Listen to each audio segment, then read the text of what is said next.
वक्रतुंड महाकाय सूर्यकोटी समप्रभा निर्विघ्नं कुरु मे देवो सर्वकार्येषु सर्वदा कुंडलीकवरदारि विठ्ठल श्री ज्ञानदेव तुकाराम पंढरीनाथ भगवान की जय। माऊली ज्ञानेश्वर महाराज की जय।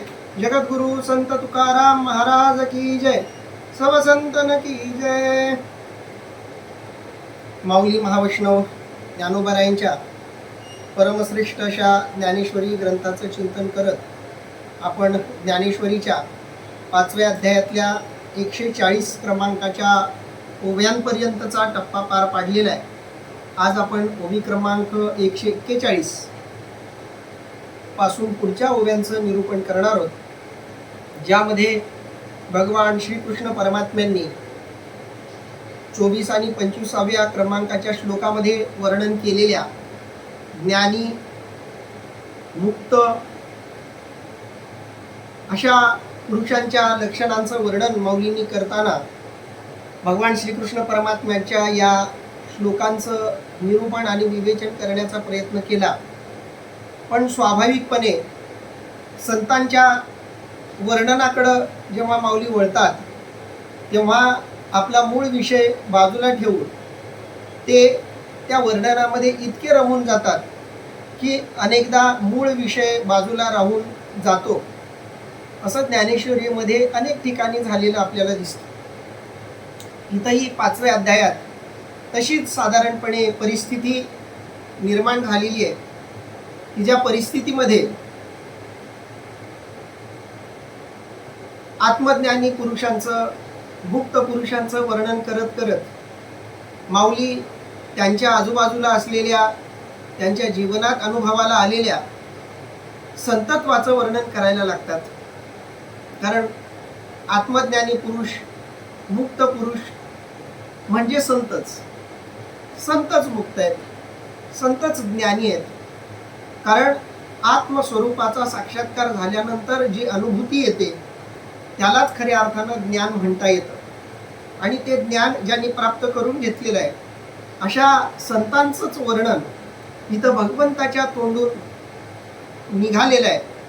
आणि भगवंताच्या तोंडून निघालेल्या या श्लोकांचं निरूपण करताना माऊली स्वाभाविकपणे आपल्या आवडीच्या विषयामध्ये रममान व्हायला लागले। कारण किती जरी नाही म्हटलं तरी आपल्या आवडीचा पदार्थ ताटात आला की माणूस मर्यादेपेक्षा थोडा जास्त तो पदार्थ आपोआप खातो।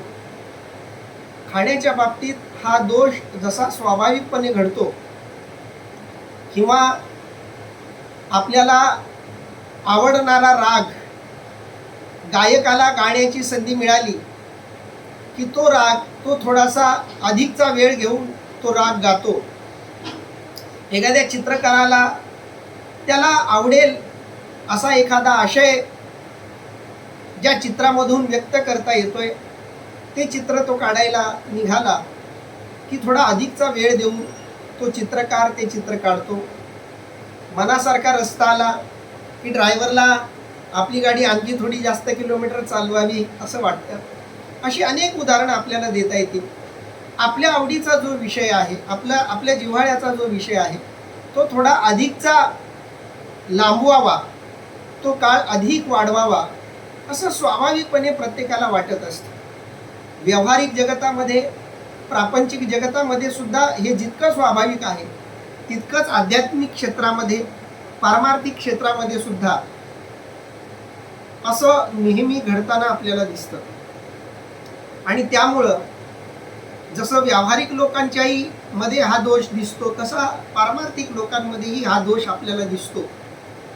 फक्त हा दोष योग्य की अयोग्य हे मात्र त्या दोषाच्या परिणामावरून ठरत असतं। सामान्य माणूस त्याला आवडणारा एखादा पदार्थ, एखादा विषय अधिकचा सेवन करतो तेव्हा तो विषय त्याच्या जीवाला घातक ठरत असतो। आध्यात्मिक क्षेत्र मात्र त्याला अपवाद आहे। आध्यात्मिक क्षेत्रामध्ये तुम्हाला जे आवडतं ते तुम्ही मर्यादेच्या पेक्षा पुढे जाऊन अधिकचं त्याचं सेवन जरी केलं तरी त्यामुळं नुकसान कोणतंही होत नाही, उलट तो आनंद द्विगुणित होतो। केवळ तो आनंद भोगणाऱ्यासाठीच तो आनंद द्विगुणित होतो असं नाही, तर त्या आनंदाचा अनुभव घेणारे, तो अनुभव घेणाऱ्या साधू संतांच्या आजूबाजूला असलेले त्या सगळ्यांनाही त्याचा आनंद घेता येतो. इथं जो प्रसंग घडलाय तो संतांच्या वर्णनाचा प्रसंग आहे. आणि संतांचं वर्णन सुरू झालं की माऊली त्या वर्णनात इतके रमून जात आहेत की आपण त्या वर्णनासाठी किती ओव्या खर्च केल्या इकडेही माऊलींचं लक्ष नाही. परंतु असं असलं तरी आवडीचा विषय अधिकचा लांबवला तरी सुद्धा मुख्य आशय किंवा मुख्य अर्थ बाजूला राहता कामा नये किंवा तो दुर्लक्षिला जाऊ नये ही काळजी सुद्धा घेणं गरजेचं असतं. विवेचनाच्या ओघात, निरूपणाच्या ओघात माऊली जरी वाहून जात असले, वाहत जात असले तरी निवृत्तीनाथ महाराज तिथं बसलेले आहेत आणि त्यांनी अधिकारवाणीनं ज्ञानोबारायांना या विषयांतराची आठवण करून दिलेली आहे. कारण देहतादात्म्य विसरलेला महात्मा, देहतादात्म्य विसरलेले संत वर्णनामध्ये रमताना कधी कधी आपल्या मूळ विषयाला थोड्या वेळासाठी का होईना त्यांच्याकडून बगल दिली जाते. पण तसं होऊ नये याची काळजी निवृत्तीनाथांनी वारंवार घेतलेली आहे. काही ठिकाणी ज्ञानोबारायांना स्वतःलाच या विषयांतराची जाणीव होते आणि आपणच केलेल्या विषयांतरात पासून परावृत्त होऊन ज्ञानोबाराय स्वतःच मूळ विषयाकडं वळायला लागतात. काही ठिकाणी मात्र ही आठवण निवृत्तीनाथ महाराजांना करून द्यावी लागते. इथंही तोच प्रसंग घडतोय. ज्ञानोबाराय संतांचं वर्णन करत करत बरंचसं त्या वर्णनामध्ये वाहवत गेलेले आहेत. त्या वर्णनाच्या आनंदामध्ये ते डोंबत आहेत. पण त्यांना त्यातून बाहेर काढून मूळ जो विषय गीतेचा, गीतार्थाचा आहे तो निरूपण करणंही तितकंच गरजेचं आहे याची आठवण निवृत्तीनाथ महाराज करून देत आहेत. हा सगळा प्रसंग आजच्या या ओव्यांमध्ये खूप सुंदर पद्धतीनं अर्थात ज्ञानोबारायांनीच आपल्या शब्दांमध्ये बांधलेला आहे. त्याचं आज आपण चिंतन करणार आहोत. ज्यामध्ये माऊली म्हणतायत, खरं तर हे शब्द निवृत्तीनाथांच्या तोंडी निघालेले आहेत. नेवास्यामध्ये ज्ञानेश्वरीचं हे निरूपण ज्ञानोबाराय करतायत. गावातली काही मंडळी आवडीनं हे निरूपण ऐकायला बसलेली आहेत. त्यांच्याही मनामध्ये कदाचित ही शंका येऊन गेली असेल की हे वर्णन थोडं जास्तच लांबत चाललंय आणि मूळ विषय बाजूला राहून जातोय. त्यामुळं निवृत्तीनाथ महाराजांच्या तोंडी निघालेले उद्गार माऊलींनी जसेच्या तसे आपल्या या ओव्यांमध्ये मांडलेले आहेत. ज्यात निवृत्तीनाथ महाराज म्हणतायत, तू संत स्तवनी रतसी तरी कथेची से न करीसी की निराळी बोल देखसी सनागर. अर्थात तू संत स्तुती करण्यात तल्लीन झालास म्हणजे तुला चालू कथेची आठवणही राहत नाही व अप्रासंगिक विषय तुझ्या डोळ्यासमोर उभा राहून तोच अलंकार युक्त तू बोलू लागतोस. ज्ञानोबारायांचा जो स्वभाव आहे, जो ज्ञानेश्वरीमध्ये अनेक ठिकाणी आपल्याला जाणवतो, त्या स्वभावाची निवृत्तीनाथांनी आठवण करून दिलेली आहे. तू संत स्तवनी रतसी. संत स्तवन म्हणजे संतांची स्तुती करण्यामध्ये रतसी, रतसी म्हणजे रममाण होतोस. तुला संतांची स्तुती करायला आवडते. कारण संतांची स्तुती करायला आवडणं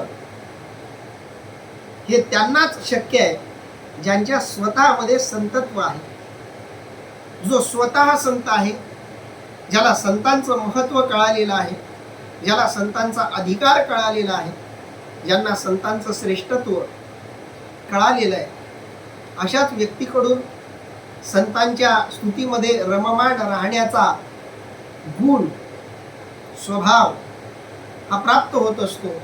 तो स्वभाव ज्ञानोबारायांना आहे. म्हणून निवृत्तीनाथ महाराज म्हणतात, तू संत स्तवनी रतसी. तू संतांच्या स्तुतीमध्ये रममाण होणार आहेस तरी कथेची से न करीसी. आणि त्या संतांच्या वर्णनामध्ये, स्तुतीमध्ये तू रमला की मूळ कथेचा विचारही तू करत नाहीस, त्या मूळ कथेची पर्वाही तू करत नाहीस. कारण आपल्या आवडीचा विषय असला की थोडी सूट स्वाभाविकपणे प्रत्येक जण घेतो. तर तो तशी सूट तूही घेतोयस असं ज्ञानोबारायांना निवृत्तीनाथ महाराज म्हणतायत, तरी कधेची से न करीसी, की निराळी बोल देखसी सनागर. निराळी शब्दाचा अर्थ आहे अप्रासंगिक. बोल देखसी सनागर, जे शब्द अप्रासंगिक आहेत, इथं बोलू नये असे आहेत, असेही शब्द तू बोलायला लागतोस. मुळात माऊली जे बोलतायत ते संत वर्णन हे स्वतः भगवान श्रीकृष्ण परमात्म्यांनी सुद्धा केलेलं आहे. हा दोष केवळ ज्ञानोबारायांचाच आहे असं नाही. ज्ञानेश्वरी प्रमाणच श्रीमद भगवद्गीतेचा जरी थोडासा बारकाईनं अभ्यास केला आपण, तर भगवान श्रीकृष्ण परमात्म्याचा सुद्धा स्वभाव हाच दिसतो की संतांचं वर्णन सुरू झालं की भगवंतही भुलून जातो, भगवंतही विसरतो की मी हे अर्जुनाला सांगतोय, हे मी त्या अर्जुनाला सांगतोय जो स्वतः संभ्रमात आहे. भगवंत हेही विसरतात की आपण रणभूमीमध्ये आहोत, आपण युद्धभूमीमध्ये आहोत. अशा युद्धभूमीमध्ये अर्जुनाला लवकरात लवकर युद्धासाठी प्रवृत्त करणारं ज्ञान द्यावं, त्याला कर्मज्ञान द्यावं, त्याला ज्ञानदान द्यावं, त्याला योगाचं महत्त्व सांगावं. या दृष्टिकोनातून भगवंतानं बोलायला सुरुवात जरी केलेली असली तरी ज्ञानी पुरुषाचं वर्णन करताना भगवंत रममाण होतात त्या वर्णनामध्ये, आणि मग पुन्हा भगवंत आपल्या मूळ विषयाकडे येतात. असं भगवद्गीतेतही अनेक ठिकाणी झालंय. आणि तोच स्वभाव ज्ञानोबारायांचा आहे. कारण ईश्वरत्व असो किंवा संतत्व असो, त्या दोघांनाही संतांची स्तुती हा अतिशय आवडीचा विषय असतो. म्हणून ज्ञानेश्वरीमध्ये सुद्धा तो विषय झालाय. पण निवृत्तीनाथांनी ज्ञानोबारायांच्या या दोषाला खूप सुंदर असं आभूषण देऊन त्या दोषाची जाणीव करून दिलेली आहे की निराळी बोल देखसी, तू अप्रासंगिक, तू वेगळं असं काही मूळ विषयाला सोडून असं बोलतोस. पण कसं बोलतोस? सनागर. त्या दोषाला निवृत्तीनाथांनी दिलेली एक सुंदर झालर म्हणजे हा शब्द. ज्ञानोबारायांच्या त्या वाहवत जाणाऱ्या स्वभावाला एक सुंदर असा रचलेला अलंकार, त्याला केलेलं सुशोभीकरण म्हणजे हा शब्द की तू वेगळं जरी बोलत असलास तरी तू सनागर बोलतोस, रसाळ असं बोलतोस, काव्यमय असं, अलंकार पूर्ण असं तू बोलायला लागतोस. पण अलंकारयुक्त जरी असलं तरी त्या अलंकारयुक्त बोलण्यामुळं मूळ आशय, मूळ विषय, मूळ अर्थ, मूळ गीतार्थ हा बाजूला राहून जातो. ही तळमळ निवृत्तीनाथांची या ओळीमधून व्यक्त झालेली आहे. परी तो रसातिशयो मुकुळी, मग ग्रंथार्थ दीपू उजळी, करी साधू हृदय राऊळी मंगळ उखा. पुन्हा निवृत्तीनाथ महाराज पुढे म्हणतायत, परंतु हा रसाचा अधिकपणा आटोपता घेऊन ग्रंथाचा अर्थरूपी दिवा प्रज्वलित कर आणि सत्पुरुषाच्या हृदयरूपी मंदिरात मंगलदायक उषक काल तू कर. निवृत्तीनाथ महाराज सांगतायत, परी तो रसातिशयो मुकुळी, मुकुळी शब्दाचा अर्थ आहे पुरेकर. ज्या संतांच्या वर्णनाकडे तू वळतोयस त्या वर्णनामुळं एका रसाचा अतिशय होतो. निवृत्तीनाथ महाराज हे सुद्धा साहित्याचे किती सूक्ष्म जाणकार होते ही गोष्ट इथं लक्षात येते. साहित्यशास्त्राचा अभ्यास ज्यांनी केलेला आहे त्यांना हे माहिती आहे की कोणतंही काव्य हे वाङ्मयीन दृष्ट्या सरस श्रेष्ठ ठरण्यासाठी, त्या साहित्यामध्ये वाङ्मयीन महात्मता येण्यासाठी, त्या वाङ्मयाचा वाङ्मयीन दर्जा, त्या साहित्याची कलात्मकता, कलात्मक दर्जा वाढण्यासाठी त्या साहित्यामध्ये सगळ्या रसांचा परिपोष असला पाहिजे. एखाद्या साहित्यामध्ये, साहित्य कृतीमध्ये एका विशिष्टच रसाचा परिपोष अधिक होत असेल आणि इतर रस त्यामध्ये कमी असतील तरी सुद्धा ते साहित्य हे रसात्मक दृष्ट्या उत्कट बनत नाही. म्हणून कोणतंही साहित्य रसोत्कट बनण्यासाठी, रसयुक्त बनण्यासाठी त्या साहित्यामध्ये सगळ्याच रसांचा योग्य असा पुरेसा असा उपयोग वापर होणं गरजेचं आहे. एकाच रसाचा अतिशय वापर जर साहित्यकृतीमध्ये झाला तर तो त्या साहित्याचा रसात्मक दोष सांगितला जातो.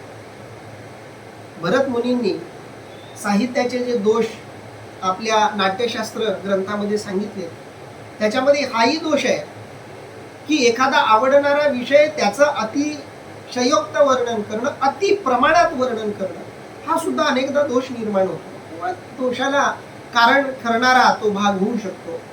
ही जाणीव ठेवून निवृत्तीनाथ महाराज म्हणतात, परी तो रसातिशयो मुकुळी, तो जो रसातिशय आहे, संतांच्या वर्णनामुळे वाढत जाणारा जो रस आहे, तो जो भक्ती रस आहे, त्या रसाचा हा अतिशयोक्तपणा पुरे कर, थांबव, मग ग्रंथार्थ दीपू उजळी. आणि ते करण्याऐवजी मूळ गीतार्थ जो आहे त्या गीतार्थ रूपी दिव्याला उजाळा दे. मूळ गीतार्थ जो आहे तो दिव्यासारखा आहे, तो दिवा उजळला पाहिजे. त्या दिव्यासमोर आपण आपल्या भावनाच मांडत बसलो की तो गीतार्थ थोडासा क्षीण होईल, त्या गीतार्थाचा दिवा थोडासा मालवल्यासारखा दिसेल. तसं न करता तू गीतार्थाचा दिवा उजळ, गीतार्थाकडे लक्ष दे, असं निवृत्तीनाथ महाराज सांगतायत. करी साधू हृदय रावळी मंगळ उखा. या गीतार्थाला उजाळा दिल्यामुळं किंवा या गीतार्थाला उजाळा देऊन, गीतार्थ रूपी दिव्याला प्रज्वलित करून उजाळा देऊन साधूंच्या हृदय रूपी मंदिरामध्ये तू मंगळ उखा कर. मंगळ उखा शब्दाचा अर्थ आहे मंगलदायक असा उशक्का. मंगळ उखा, मंगळ म्हणजे पवित्र, शुद्ध, चांगला.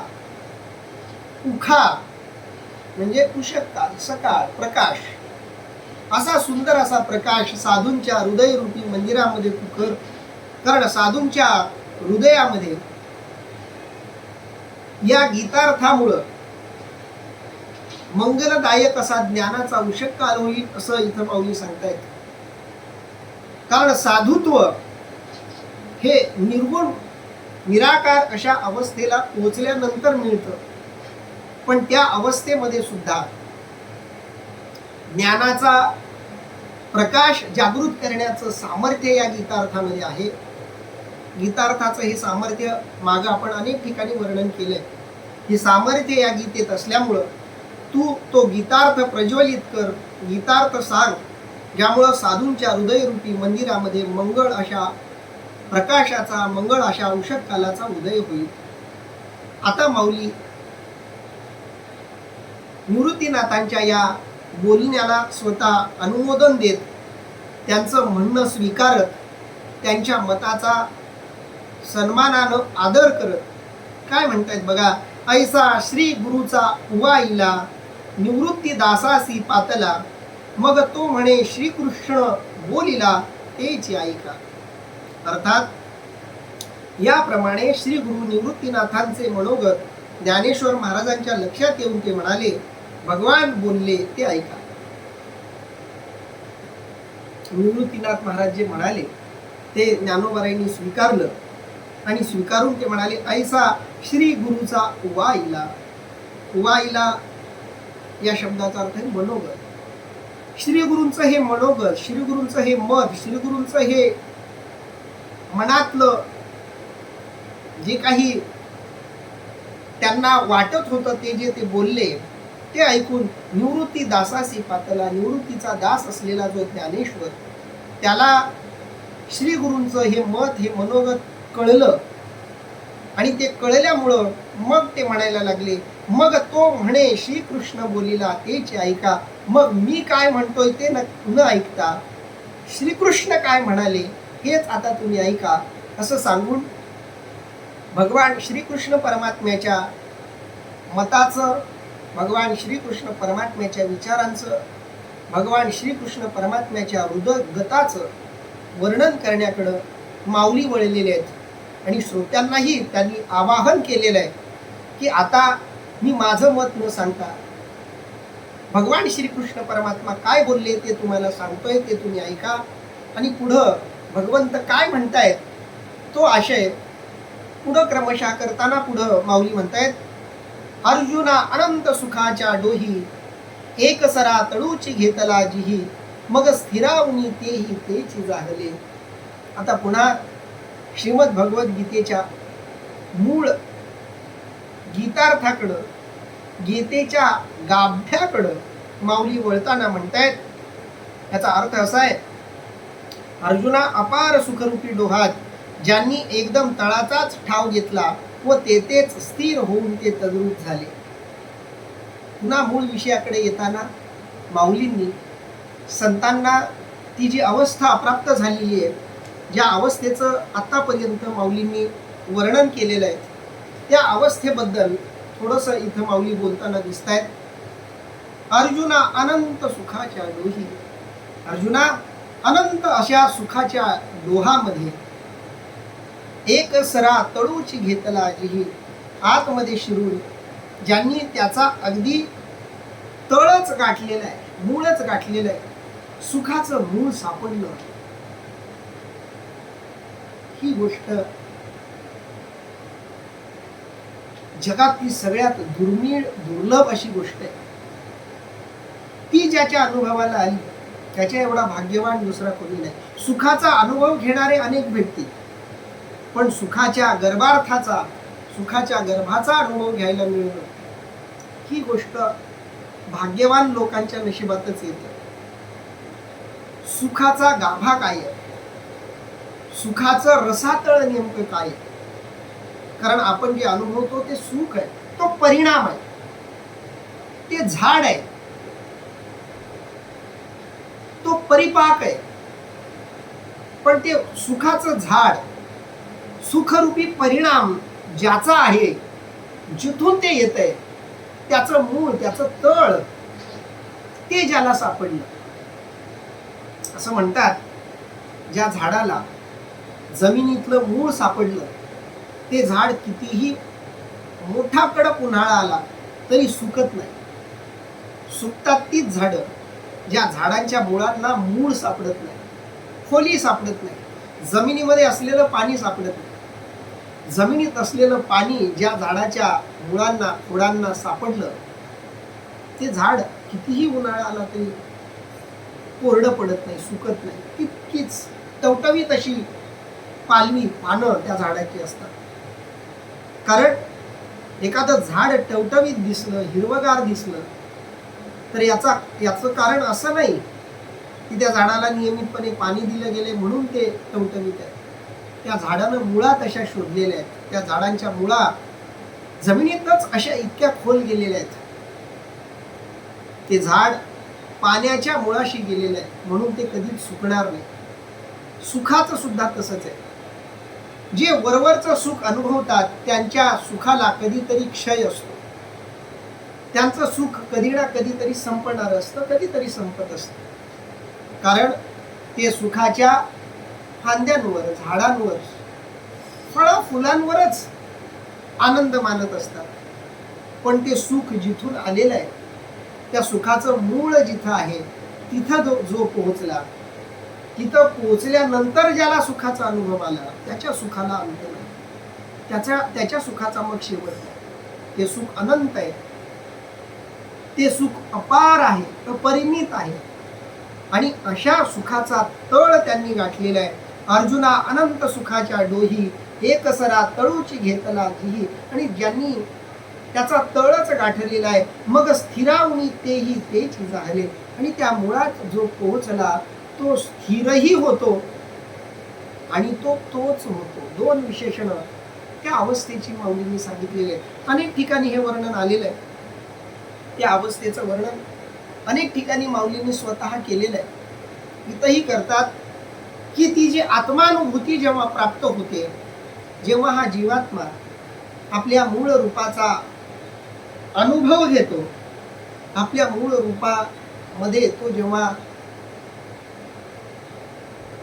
मिसळून जातो, मिळून जातो, त्यावेळेला दोन गोष्टी त्याच्या बाबतीत घडतात. एक म्हणजे तो स्थिर होतो, त्याचा प्रवास थांबतो, त्याची गती थांबते, त्याची चंचलता थांबते, त्याचा प्रवास थांबतो, त्याची वाटचाल थांबते, त्याची हालचाल थांबते, त्याची क्रिया थांबते, त्याचं बोलणं चालणं पाहणं, त्या सगळ्या गोष्टी तिथं स्थिर होतात. आयुष्याचा अस्थिरपणा तिथं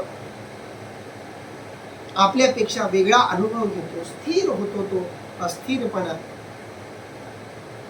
का स्थिर होतो? तर आपल्या मुळाला जो येतो, आपल्या मुक्कामाला जो येतो, तिथं तो स्थिर होतो. माझं राहण्याचं जे गाव आहे, माझं मुक्कामाचं जे ठिकाण आहे, त्या ठिकाणावर आलो की मी माझ्या मनाला थोडी स्थिरतेचा अनुभव देतो, मनाला थोडी स्थिरता लागते.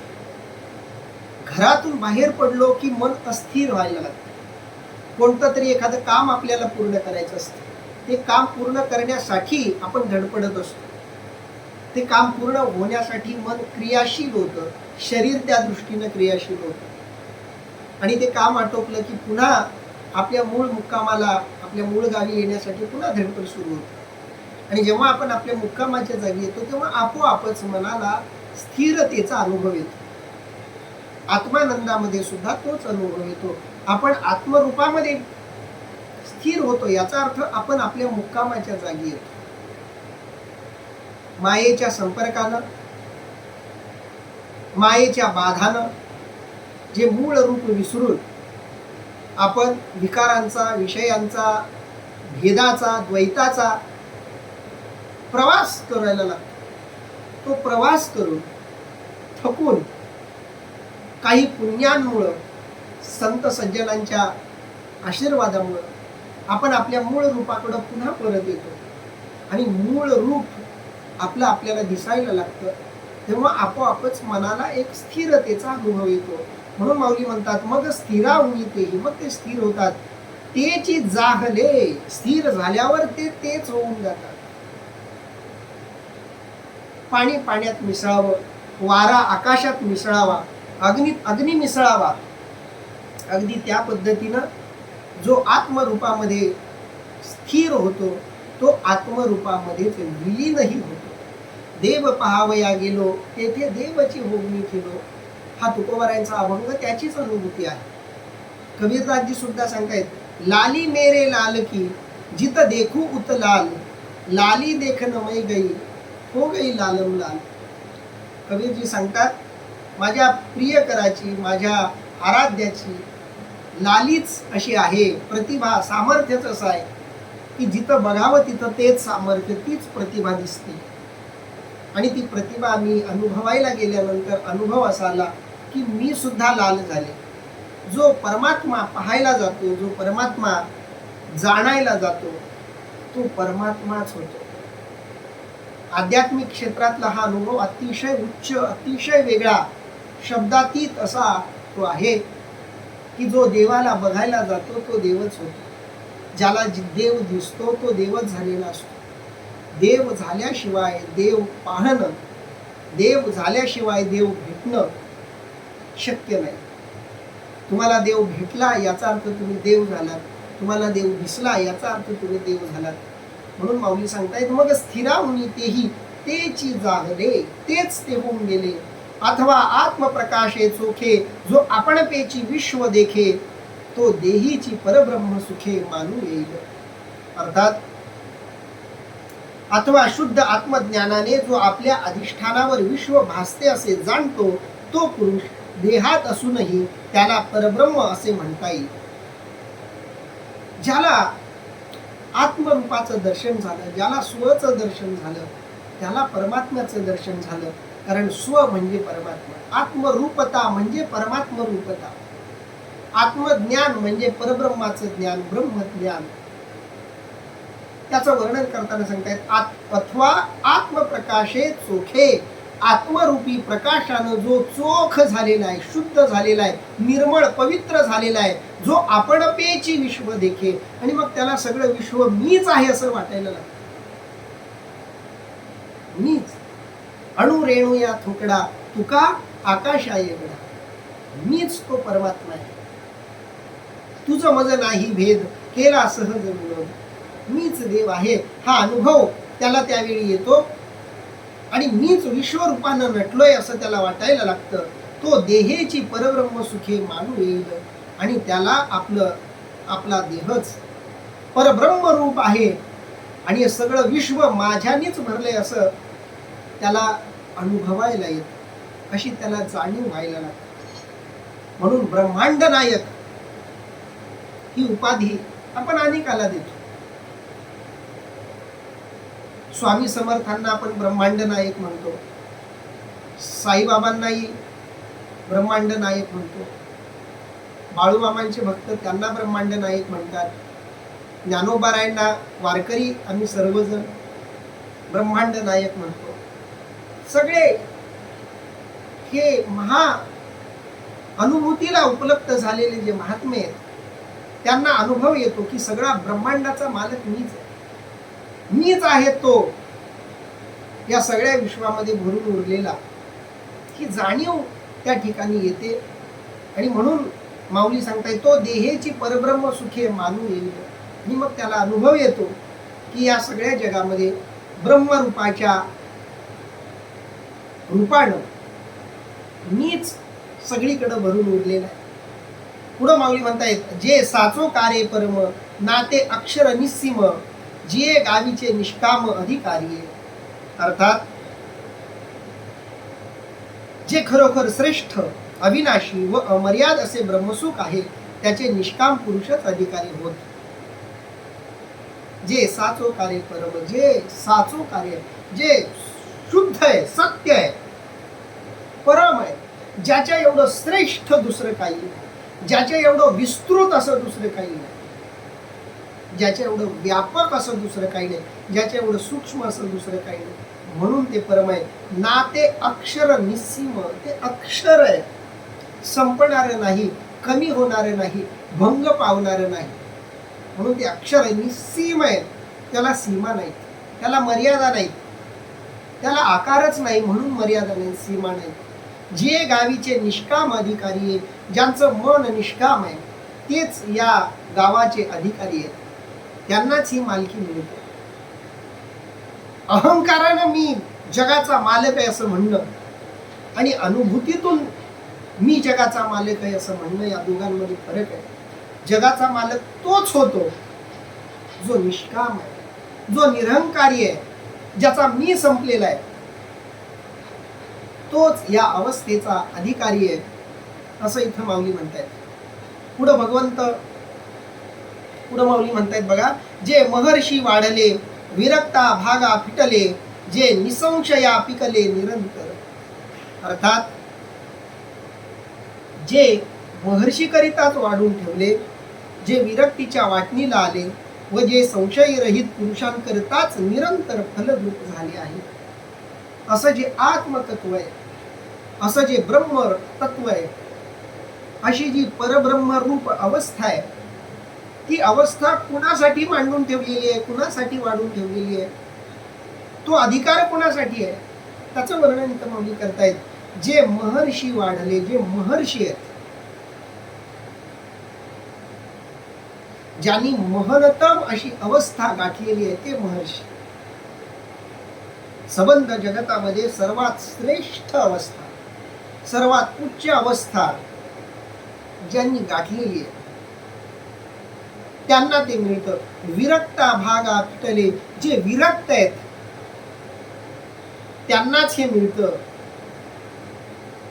विरक्त झालेल्यांनाच मिळतं, आसक्ती असलेल्यांना काहीच मिळत. म्हणून आध्यात्मिक क्षेत्रात असं म्हटलं जातं की जो वाटतो त्याला सगळं मिळतं, जो सावडायचा प्रयत्न करतो त्याच्या हातून सगळं निष्ठत जातं. व्यवहारामध्ये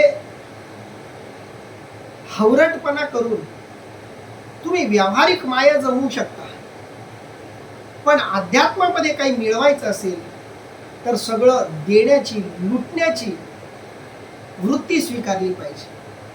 अध्यात्मामध्ये जो लुटतो, अध्यात्मामध्ये जो वाटतो, अध्यात्मामध्ये जो देत राहतो त्याला मिळत जात, आणि अध्यात्मामध्ये जो जवळ ठेवण्याचा प्रयत्न करतो, दाबून धरण्याचा प्रयत्न करतो, त्याच्या हातून हे सगळं सुटत जातं. हे अध्यात्माचं एक महत्वाचं सूत्र आहे. म्हणून जे विरक्ता भागा भेटले, जे विरक्तीला उपलब्ध झाले, त्यांच्याच भागाला हे मिळाले, त्यांच्याच नशिबाला ही अवस्था प्राप्त होते. जे निसंशया पिकले निरंतर, ज्यांच्या अंतःकरणातला संशयच संपला, त्यांना हे मिळतं. ज्यांच्या अंतःकरणात संशय आहे त्यांना ही अवस्था प्राप्त होते. संशयही संपावा लागतो आणि ज्यांचा संशय संपला त्यांना हे मिळतं, असं इथं माऊली वर्णन करतायत. पुढे 26व्या श्लोकात भगवंत काय म्हणतायत बघूया. काम क्रोध वियुक्तानां यतीनां यतचेतसां अभितो ब्रह्म निर्वाणम वर्तते विदितात्मनां. अर्थात काम क्रोध रहित, मनोनिग्रही, आत्मज्ञ असे जे यत्नशील पुरुष, ते जीवित दशा व विदेह दशा ह्या दोन्ही अवस्थेमध्ये मुक्त अर्थात ब्रह्मरूप असतात.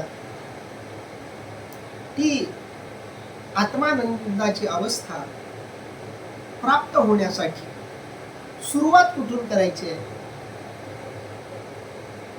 तर विकारांच्या नाशापासून आपल्याला ती सुरुवात करावी लागेल. विकार म्हणजे आवरण, विकार म्हणजे त्या अवस्थेमध्ये आलेला विक्षेप, विकार म्हणजे त्या अवस्थेमध्ये निर्माण झालेली बाधा, अडथळा, गतिरोधक, अशा अनेक उपमा आपण त्याला देऊ शकतो. ज्यानं हे विकार घालवून टाकले, त्यानं एक अडथळा दूर केला, मोठा अडथळा, मोठं आवरण, मोठा गतिरोधक त्यानं पार केला. मनोनिग्रह ही दुसरी अट आहे. मनावरती संयम आणि त्यानंतर आत्मज्ञान, आणि आत्मज्ञानासाठी केलेला प्रयत्न, असे जे पुरुष आहेत ते पुरुष जीव दशेमध्ये असो किंवा विदेह दशेमध्ये असतो, दोन्ही दशेमध्ये ते मुक्तच असतात. माऊलींनी या श्लोकाचं काय वर्णन केलं बघूयात. जिही विषयापासून हिरतले, चित्त आपुले आपण जिंतिले, ते निश्चित जेथ सुतले चेतिचिला. अर्थात ज्यांनी आपले चित्त विषयापासून हिरावून घेऊन जिंकले आहे, असे पुरुष ज्या ठिकाणी अर्थात परमात्मा स्वरूपाचे ठिकाणी झोपले, स्थिर झाले असता पुन्हा जागे होत नाहीत, म्हणजे देह भानावर येत नाही. माऊलींनी केलेलं जसंच्या तसं वर्णन अधिक समर्पक आहे. जी ही विषयापासून हिरतले, हिरतले म्हणजे दूर झाले, विषयापासून ज्यांनी स्वतःची सोडवणूक करून घेतली. विषयाच्या मार्गाला गेल्यामुळे जीवाची जीवदशा वाढत जाते, जीवाचं मूळ रूप बाधित होतं. जीव जेवढा विषयात विकारात रमतो, तेवढा तो परमात्म्यापासून, आपल्या मूळ रूपापासून, आपल्या शुद्धत्वापासून, आपल्या पावित्र्यापासून, आपल्या प्रकाश रूपतेपासून दूर होत जातो. प्रकाशाला काळीमा लागावी, राजाच्या मुलाला भिकारी बनण्याची वेळ यावी, एखाद्या श्रीमंताच्या वाट्याला दारिद्र्य यावं, अशी अवस्था त्या जीवात्म्याची विषयांच्या मागे लागल्यामुळे होते. कारण ही विषय या जीवात्म्याला परमात्म्यापासून दूर ठेवण्यासाठीच निर्माण झालेले आहेत. जीवाला आपलं मूळ रूप कळू नये, जीवाला परमात्म रूपता अनुभवाला येऊ नये, हा जीवात्मा आपल्या मूळ अवस्थेकडे जाऊ नये, याच्याकरता टाकलेलं प्रलोभन म्हणजे विषय आणि विकार आहे. आणि दुर्दैवानं अनेक जीव या विषय विकारांना बळी पडून आपल्या मूळ रूपाचा बळी देतात, आपलं मूळ रूप विसरतात, आपलं पावित्र्य नासवतात, आपल्या प्रकाश रूपतेला अंधकारमय बनवतात, राजपुत्र असून दारिद्र्य स्वीकारतात. पण ज्याला विषयांचं हे रूप कळलं, ज्यांना विकारांची ही सत्यता कळली ती लोक या विषयापासून स्वतःला परावृत्त करतात, दूर करतात, सावधपणे त्या विषयांना हाताळतात। आणि जे असे पुरुष आहेत की ज्यांनी स्वतःला विषयापासून दूर केलेलं आहे, जे स्वतःच्या इंद्रियांवर, शरीरावर पूर्णपणे नियंत्रण प्रस्थापित करतात, कारण इंद्रियांवर नियंत्रण प्रस्थापित झालं की मनावर नियंत्रण प्रस्थापित होतं, मनावर नियंत्रण प्रस्थापित झालं की मनावरचे विषय, विकार, आवरण, दोष आपोआप निघून जातात, आणि मनावरचे दोष, आवरण एकदा निघून गेलं की मग मन मन म्हणून संपतं, आणि मग मनच आत्मरूपतेचा अनुभव येतो। म्हणून चित्त आपुले आपण जिंतिले, ज्यांनी इंद्रियांना विषयांपासून दूर केलं, आपोआपच त्यांची इंद्रिय शांत होतात। इंद्रिय शांत झाली की मग चित्त शांत होतं। चित्त शांत होणं म्हणजे चित्ताला जिंकणं। तुम्ही एखादं वाहन चालवता किंवा घोडा चालवताय, घोड्यावर बसलात, त्या घोड्यावर तुम्ही नियंत्रण प्रस्थापित केलं, त्या घोड्याला तुम्ही जिंकलं, असं कधी होईल? तर तो घोडा शांत झाला, तुम्हाला हवा तेव्हा तो थांबतोय, तुम्हाला हवा तेव्हा तो गती घेतोय, तर समजा मग तुम्ही त्याला जिंकलं। त्या पद्धतीनं या चित्तालाही ज्यानं जिंकलं, ज्याचं चित्त स्थिर झालं, कारण ज्याचं चित्त स्थिर होतं त्याची इंद्रिय त्याच्या इच्छेशिवाय काहीही करत नाही, आणि ज्यांचं चित्त स्थिर नाही त्यांची इंद्रिय, त्यांचं शरीर सगळ्या क्रिया त्याच्या मनाच्या विरुद्ध करते। आणि म्हणून माऊली सांगताय, चित्त आपुले आपण जिंकिले, ते निश्चित जेथ सुतले चेतिचिना, आणि ते तिथं अशा प्रकारे निश्चिंत होऊन झोपतात, स्थिर होतात की पुन्हा ते उठतच नाही, कारण त्या अवस्थेला एकदा माणूस उपलब्ध झाला की तिथून बाहेर यावंसं वाटत नाही। त्या अवस्थेमध्ये कायम ते स्थिर होऊन जातात। ते परब्रह्म निर्वाण, ते आत्मविदांचे कारण, तेची ते पुरुष जाण पंडित मला। ते माऊली त्याचं वर्णन काय करतात बघा, आत्मवेत्यांचे साम्य जे परब्रह्म तेच ते पुरुष होत, असे अर्जुना तू समज। ते परब्रह्म निर्वाण, ते पुरुषच निर्वाण अवस्थेला पोहोचलेले आहेत, आत्मरूपतेला पोहोचलेले आहेत, आत्मवेत्ते ते बनलेले आहेत असं तू समज। जे आत्मविदांचे कारण, आत्मज्ञान प्राप्त होण्यासाठी ते कारण आहेत, इतरांना ते आत्मज्ञान मिळण्यासाठीच ते निमित्त आहेत, मार्ग आहेत।